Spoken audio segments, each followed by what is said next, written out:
ایسی جو کہ الجھتی ہی جا رہی ہے، سسپینس ایسا جو کہ بڑھتا ہی جا رہا ہے، اور کردار سازی ایسی جو کہ مداحوں کے تجسس میں ہر لمحہ اضافے کا باعث بن رہے ہیں۔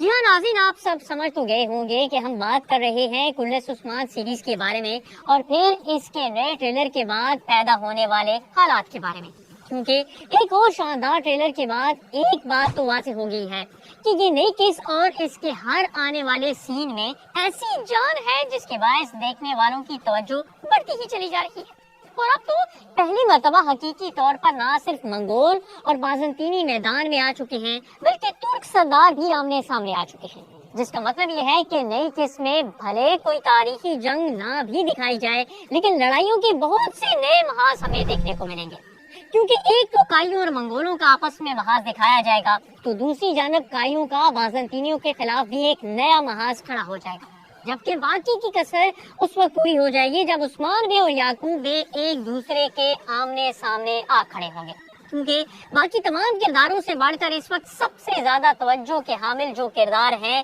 وہ یہی دو بڑے تاریخی ترک سردار ہیں۔ اور یہ تو آپ سب کو یاد بھی ہوگا کہ عثمان بے نے بیعت واپس لیتے وقت یعقوب بے کو تنبیہ کی تھی کہ اب وہ کبھی بھی یعقوب بے کے پیچھے کھڑے نہیں ہوں گے بلکہ ان کے مد مقابل سامنے کھڑے ہوں گے، اور بالکل ایسے ہی مناظر ہمیں اس نئی قسط میں بھی دکھائے جانے ہیں۔ لیکن نئی قسط صرف اسی وجہ سے دیکھنے کے لائق نہیں ہے بلکہ ان کے علاوہ بھی اس مرتبہ بہت سے نئے سنسنی خیز حالات و واقعات ہمیں نئی قسط میں دیکھنے کو ملیں گے، جن کے بارے میں ہم بھی آپ کو بتانے جا رہے ہیں۔ تو اس لیے آج ہم بات کرتے ہیں کہ کیا بالآخر کائیوں اور جرمیانوں کے تاریخی محاذ کا وقت آ گیا ہے؟ یعقوب اور عثمان بے کی لڑائی کی وجہ کیا بنے گی؟ اورحان بے کو عثمان بے اکیلے ہی محاذ پر کیوں بھیجیں گے؟ علاؤالدین بے کیسے بازنطینی غدار فیصل کو پکڑیں گے؟ عثمان بے کے کون سے جانباز مشکل میں پھنسیں گے اور کیا کسی بڑے جانباز کی شہادت بھی ہونے والی ہے؟ عثمان بے اور یعقوب بے کے اختلافات کا آغاز کیوں ہوگا اور اس کا کیا نتیجہ نکلے گا؟ اور یہ تو چند ہیڈ لائنز ہیں، لیکن اس کے علاوہ بھی بہت سی معلومات آپ کی خدمت میں پیش کریں گے۔ لیکن سب سے پہلے بات کرتے ہیں عثمان بے کے ان محاذوں کے بارے میں جو کہ اب ہمیں نئی اقساط میں دیکھنے کو ملے ہیں، اور ان کی جھلک ہمیں ٹریلرز میں بھی دیکھنے کو ملی۔ اور یہاں پر آپ سب کو بھی اندازہ ہو گیا ہوگا کہ اب اس سیریز میں وہ وقت آن پہنچا ہے جب کائیوں کی بڑی جنگوں کا آغاز ہونے جا رہا ہے۔ اب عثمان سیریز میں کائیوں کی جنگیں کوئی نئی بات تو نہیں ہے، کیونکہ یہ سیریز بنائی ہی تاریخی واقعات اور تاریخی جنگوں پر گئی ہے۔ لیکن اب کی بار اہم بات یہ ہے کہ اس مرتبہ عثمان بے اور ان کے دستوں کو ایک ساتھ 3 بڑے اور تاریخی مخالفین کا سامنا کرنا پڑے گا۔ جی ہاں، اس سے پہلے ماضی میں بھی ہمیں کئی ایسے دشمن دکھائے گئے جن کا تاریخ میں تو کوئی ذکر نہیں ملتا، لیکن پھر بھی انہیں اس سیریز کا حصہ بنایا جاتا رہا اور کائیوں کے ساتھ ان کی جنگیں بھی دکھائی گئی۔ لیکن اب یہ ایک ایسا نازک موڑ ہے جہاں پر جو بھی مخالفین دکھائے جا رہے ہیں وہ تاریخی اعتبار سے گہری اہمیت کے حامل ہیں، جیسا کہ ایک دشمن منگولوں کی صورت میں سامنے آئے ہیں جن کی خون ریز تاریخ سے کسی کو انکار نہیں ہے، اور حتیٰ کہ جو دور اس وقت ہمیں کل سیریز میں دکھایا جا رہا ہے اس دور میں بلا شبہ منگول بھی کئی گروہوں میں بڑھ چکے تھے، لیکن اس کے باوجود جو بھی ان کے گروہ تھے ان کے پاس طاقت کی کوئی کمی نہیں تھی، اور اسی لیے تو سلجوق ریاست بھی اپنی بقا برقرار رکھنے میں کامیاب نہیں ہو پائی، کیونکہ اپنے آخری دور میں سلجوقی محل ترکوں سے زیادہ منگولوں کو محل دکھائی دیتا تھا، اور اس محل میں ایسا محسوس ہوتا تھا کہ ترکوں کو بس اپنے احکامات پر عمل درآمد کرنے کے لیے تنخواہ پر رکھ لیا گیا ہے، بلکہ تنخواہ بھی کیا، ایک تو ترکوں پر حکم چلائے جاتے تھے اور پھر الٹا انہی سے ٹیکس بھی وصول کیا جاتا تھا، یعنی اس دور میں بھی منگولوں کی حمایت سے انکار نہیں کیا جا سکتا، اور اسی لیے انہیں کلر سیریز کے 5ویں سیزن کا بھی حصہ بنایا گیا، اور اب عثمان بے نئے اقساط میں یہ کائیوں کے بڑے دشمنوں کے طور پر دکھائے جائیں گے، جن کے ساتھ اب عثمان بے کے ساتھ ساتھ ان کے فرزند اورحان بے کے بھی محاذ دیکھنے کو ملے ہیں۔ اور یہاں پر ایک اور اہم بات آپ کو بتاتے چلیں کہ کل سیریز میں پہلی مرتبہ ایک بڑی ہی اہم ترین اور تاریخی تبدیلی دیکھنے کو مل رہی ہے، اور وہ تبدیلی یہ ہے کہ اب عثمان بے نے یہ واضح کر دیا ہے کہ ان کی اولاد میں سے ان کا کون سا بیٹا ان کے بعد ان کا منصب سنبھالے گا، اور یہ حالات نئی قسمیں اور بھی زیادہ واضح ہو جائیں گے جب عثمان بے اپنی نئی ریاست کی بات دور سنبھالنے کی ذمہ داری اب واضح الفاظ میں اورحان بے کے حوالے کرنے کا اعلان کریں گے، اور انہیں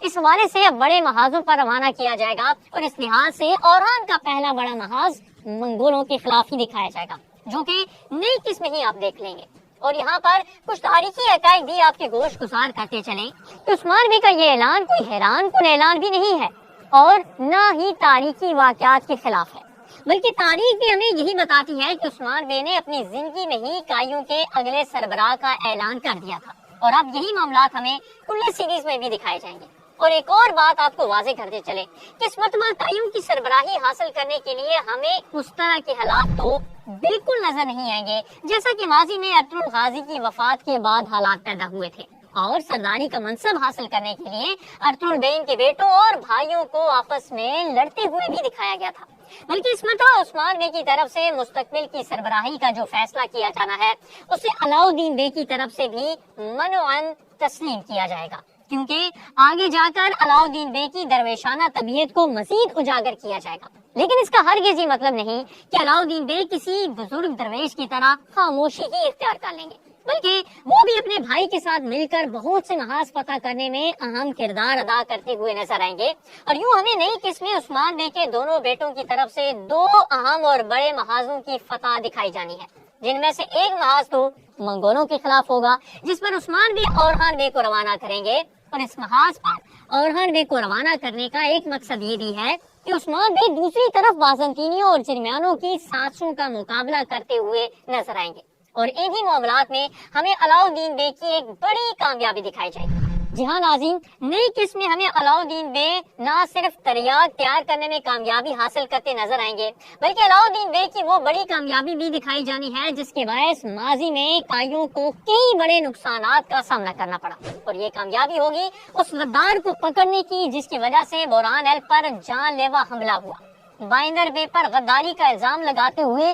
انہیں بھی موت کے منہ میں پہنچایا گیا، اور خود عثمان بے کو بھی اسی بازنطینی غدار کی وجہ سے یعقوب بے کے سامنے کئی مرتبہ شرمندگی کا سامنا کرنا پڑا، اور حتیٰ کہ عثمان بے کو انہی حالات کے باعث یعقوب بے کے ہاتھ پر مجبوراً بیعت بھی کرنی پڑی تھی۔ تو اب اسی بازنطینی غدار کی وجہ سے ایک مرتبہ پھر سے عثمان بے کو نئی مصیبت کا سامنا نئی قسم ہی کرنا پڑے گا، کیونکہ وسیلیوس غدار کو نئی قسم بلاخر پکڑ لیا جائے گا، اور اس غدار کو پکڑنے میں نہ صرف علاؤالدین بے بلکہ ان کے ساتھ بین کے جانباز بھی اہم کردار ادا کریں گے، جن میں بائندر بے اور کونور ایل پی شامل ہیں۔ تاہم غدار کا معاملہ اس وقت اور بھی زیادہ خراب صورتحال اختیار کر جائے گا جب وسیلیوس پکڑے جانے کے بعد یعقوب بے کے ہاتھوں میں چلا جائے گا، اور اس موقع پر بھی وسیلیوس ایک بڑا سازشی کھیل کھیلنے سے باز نہیں آئے گا، اور عثمان بے کے خلاف جھوٹی خبریں اور سازشیں یعقوب بے کو بتائے گا، جس کے باعث دونوں ترک قبائل اور سرداروں کے مابین تلخ حالات میں مزید خرابی پیدا ہو جائے گی، اور بذات خود وسیلیوس کا پکڑے جانا بھی ترک قبائل میں اختلافات کو جنم دے گا، کیونکہ عثمان بے وسیلیوس کی واپسی کا مطالبہ اس تناظر میں کریں گے کہ وہ ان کا اور قائیوں کا مجرم ہے تو اسے مارنے کا حق بھی انہی کا ہے۔ لیکن یہاں پر یعقوب بے بھی اپنا اثر و رسوخ دکھانے کی کوشش کریں گے اور غدار کو عثمان بے کے حوالے کرنے سے انکار کر دیں گے، اور حتیٰ کہ یعقوب بے خود بھی غدار کو ختم کرتے ہوئے غدار کو ڈھونڈنے کا سہرا بھی اپنے سر سجانے کی کوشش کریں گے، اور یہ تاریخی طور پر ترکوں کے لوگ اور طاقتور قبائل اور ان کے سردار ایک دوسرے کے سامنے مقابلہ کریں گے۔ السلام علیکم ناظرین، بہترین